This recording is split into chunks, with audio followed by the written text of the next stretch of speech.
Okay, so I did black, yellow, magenta. I'm on cyan. I've been seeing a lot of people telling everyone to take your Epson ink, unscrew the top, and use this as the key on the sublimation ink bottle. But you do not have to do that. I did it with the black one first, and it was kind of a pain in the A. As you can see, I've already done the yellow, still sealed, magenta, still sealed, and now I'm going to do cyan and show you how I did it. I put this here because I'm a clumsy mess and I don't want my brand new printer getting dirty. So, open the sublimation ink,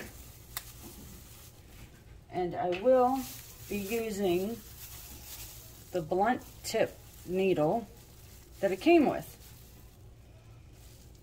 Put it on nice and snug. Take the top off. Make sure that's on there. Okay. Now, it will start coming out. Let me see if I can get y'all better in here so you can see exactly what I am doing. Okay. Here we go. And the tip is flexible. So, you line it up,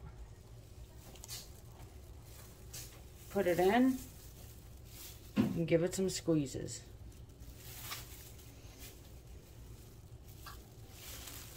Let me show you.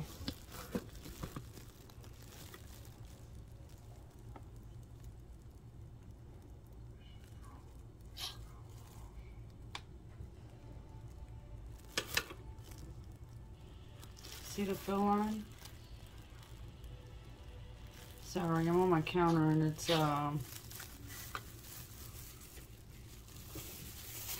L-shaped.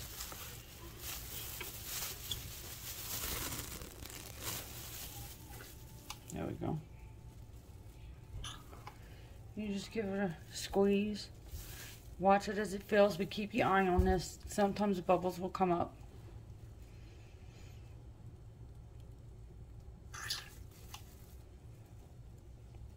And it's that easy. You don't have to take the key tops off or whatever these people are calling them to use it.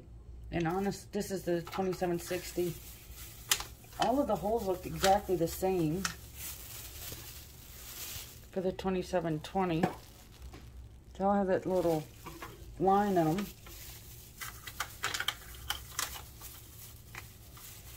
But it's really just that simple.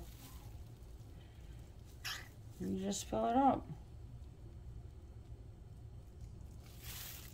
Hope this helps, everyone.